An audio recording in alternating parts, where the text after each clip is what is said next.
cadow walba waad iska ilaalin kartaa laakiin maalinta cadowgaaga uu noqdo jirkaaga iyo xanuunkaaga waa dhib ilaahay darajadaas sare si uu kuu gaarsiiyo ayuu ku imtixaanaa haa rabbigayga 70 sano ayuu ii nimceynayay iyo barwaaqa ayaan ku jiray miyaan 70 sano kale aanan sabraynin ilaah wuxuu leeyahay waan ka aqbalnay waana ka qaadnay waxaana ugu bedelnay wuxuu hore u haystay wax ka badan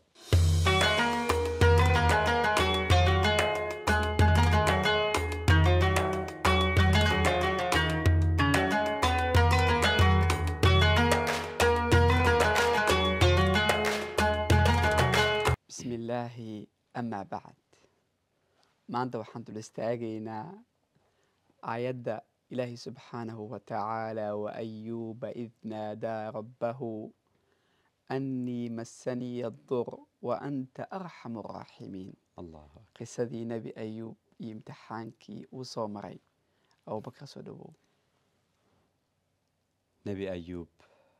يا آيات هذا أشياء جيسي وقصة عجيبة taabanaysa cibro u ah la hadlaysa qof walba mu'min ah allah qof walba noloshan ku nool sababtoo ah ilaah wuxuu leeyahay alladii khalaqa almawta walxayaata liyabluwakum ayyukum ahsanu amala noloshan aad ku nooshaa ilaahay wuu ku imtixaanayaa nabi ayuub ilaahay wuxuu siiyey 14 caruur ah wuxuu siiyey xoolo badan wuxuu siiyey beero waaweyn wuxuu siiyey xaas wanaagsan intaa oo dhan wuxuu ugu daray nebinimo xaaladaas ayuu ku sugnaa muddo 70 sano ah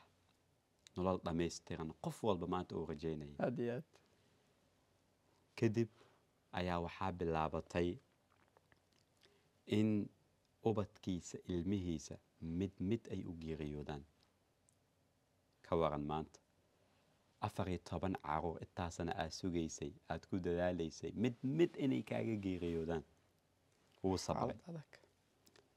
xoolihiisa oo dhan ayuu waayey beerihii uu haysta dhan wuu waayey intaa dhan adigoo waayey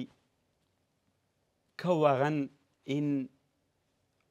uu kuugu ziyaado xanuun oo jirkaaga ah cadow walba waad iska ilaalin kartaa laakiin maalinta cadowgaaga uu noqdo jirkaaga iyo xanuunkaaga waa dhib sababtoo ah waa meesha ku dhaqaaqi lahayd nebi ayuub wuu xanuunsanaa bal xanuun ma aha lala noolaan karo la dhaqaaqi kara ma ahne waa xanuun uu la jiifay uu la dhaqaaqi waayey subxaan allah asigoo xaaladaas ku sugan xaaskiisa su'aal ayay weydiisay waxay dhahday ayuubow maad rabbigaaga weydiisatid inuu kaa saaro xaaladan wuxuu dhahay rabbigayga 70 sano ayuu ii nimceynayay iyo barwaaqa ayaan ku jiray miyaan 70 sano kale aanan sabraynin kadib wuu sabrayay wuu adkaysanayay wuu dulqaadanayay waxaa dhacday dadka dhan inay ka fogaadaan sababtoo ah dadkana waxay dhahayeen caruurtiisa oo dhan way geeriyoodeen xanuunkiisa yuusan yani anaga na saamaynin dadka dhan ayaa ka fogaaday bal xaaskiisa ayaa bixi jirtay shaqayn jirtay ugu dambayn xaaskii ayaa shaqada loo diiday dadka xaaskiisa xitaa way fogeeyeen haddana waxaa ka sii daran markii xaaska shaqada loo diiday timahaadii waxbay ka samaysay suuqay geysay si ay u iibiso nebi ayuubay usoo laabatay nebi ayuub wuxuu ogaa in xaaskiisa shaqada loo diiday wuxuu arkay cuntay keentay cunto wax la cuno gurigay keentay kadibna wuxuu ku dhahay halkay ka keentay maysan rabin inay u sheegto nebi ayuub wuu ku adkaystay halkay ka keentay ugu dambayn way u sheegtay صح ka waran maanta xaaskaagoo baxaysa timaheeda jaraysa yani wuu adkaysan waaye sharaftaadii cizigaaga waa meesha ugu dambeeya waa xaaska shaqada waa loo diiday haddana timaheeda iibinaysaa xaas wanaagsana ahayd ilaahay wuxuu dhahay kadib caza wajal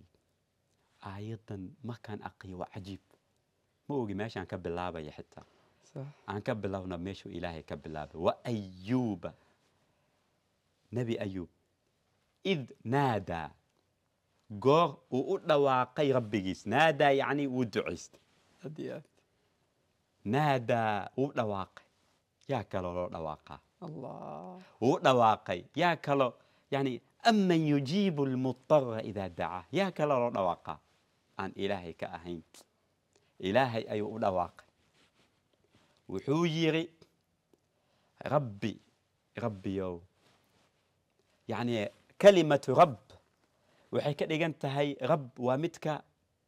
addoommadiisa abuuray صح oo ishan dhagahan yani iyo sidaan u abuuray adduunkan keenay waay yaa rabbi rabbiyow rabbi annii massaniya dur rabbiyow dhibaata i taabatay الله adigana waa ogtaa waa ii jeedaa rabbiyo dhibaata i haysata yaa rabbi dhibaatan dareemayaa dhibaata i taabatay rabbiyow wa anta arxamu araaximiin الله waxaad tahay inta naxariista midka ugu naxariis badan Jalla. ma isweydiisa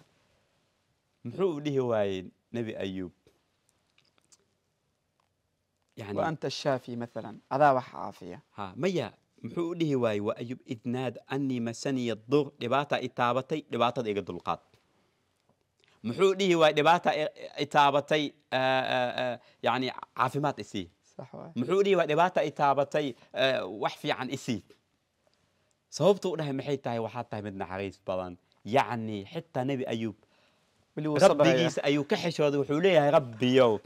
dhibaata i taabatay waad og tahay صح واي waxaad tahay mid naxariis badan naxariistaada hadday ka mid tahay xanuunkan iyo dhibaatadan inaan ku jiro rabbiyow raalli ayaan ah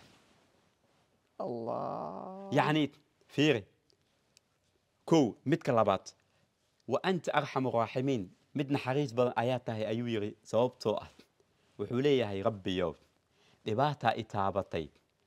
laakiin dhibaatada i taabatay oo dhan naxariistaada ka weyn oo iga saari karta الله yacni xalka aniga aan rabo waxaa laga yaabaa inay yar tahay laakiin kaaga naxariistaada haddaa igu dartid wax ka weyn ayaan helayaa عافيمات يوحك بدن wa anta arxamu araaximiin الله ilaahay wuu kaaga naxariis badan yahay hooyadii ku dhashay الله nebiga wuxuu arkay hooyo oo cunugeeda raadinaysa cunugeeda ka lumay cunug walba markay aragto habaysiinay cunugeeda u malaynaya moogta way fiirinay keeda maa way kasii dhaqaaqay kadib mid kale mid saddexaad nebiga xaaladaas ayuu arkay saxaabadiis wuxuu ku yiri miyay idinla tahay hooyadan cunugeeda dab inay ku ridayso hooyada saa u raadinayso cunugeeda oo welwel ka muuqda iyo raadinaysa inay dab ku tuurayso saxaabadu waxay dhahan maya rasuulka ilaahayow kadib nebiga muxuu yiri allah ilaaha ka naxariis badan hooyadan cunugeeda allah caza wajal ayaa ooga naxariis badan addoommadiisa هادية adiga marka dhibaata markay ku taabato xaalad adag markaad ku jirtid culays markaad dareentid caruurtaada markaad weysid dadka markay kaa tagaan qorshahaaga hadday kuu shaqayn waayaan id naada u dhawaaq ilaahay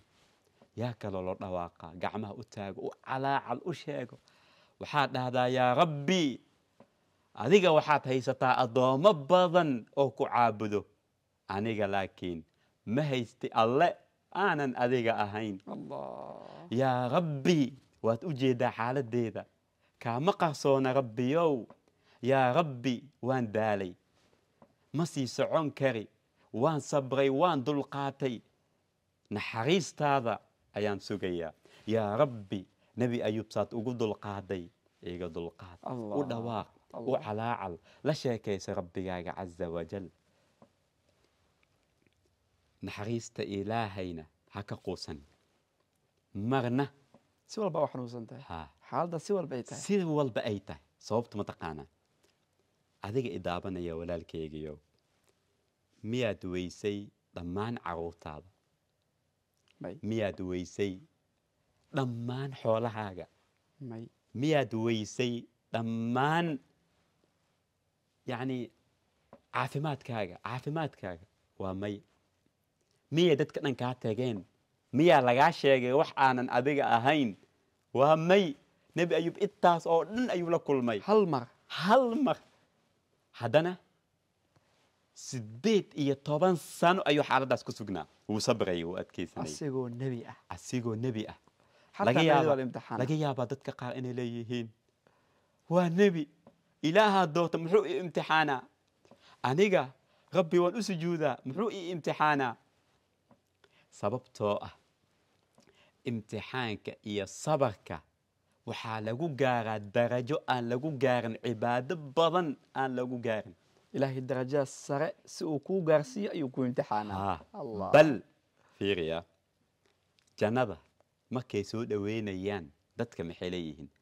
salaamun calaykum bimaa sabartum salaamun calaykum nabadgelyo ayaa idiin sugnaaday soo dhowaada gala jannada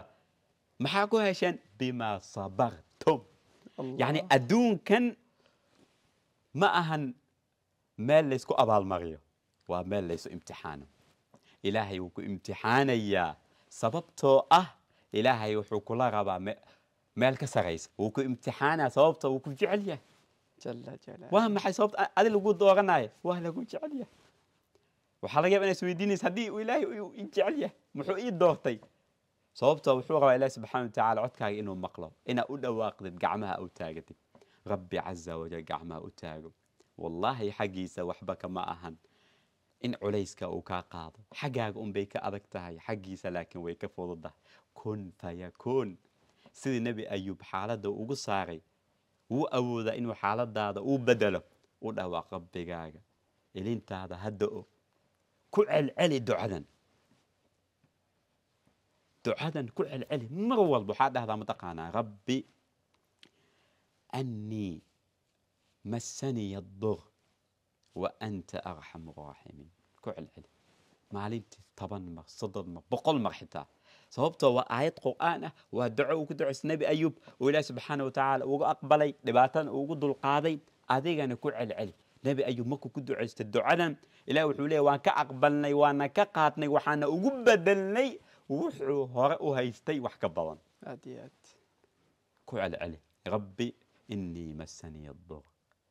wa anta arxamu raaximiin maasha allah jazaaka allahu khayraa aad iyo aad ugu mahadsan tahay sida wanaagsan quruxda badan fariinta quruxda badan qof walba oo imtixaan ku sugan xaalad ku sugan qalbigiisa qawoojinayso ilaahay subxaanahu watacaala waalahna daamanay dhammaantooda xaaladahooda ilaahay xaalad kasii fiican uga khayr badan oo waxay rajeynayaan ha u bedelo asalaamu calaykum wacalaykum asalaam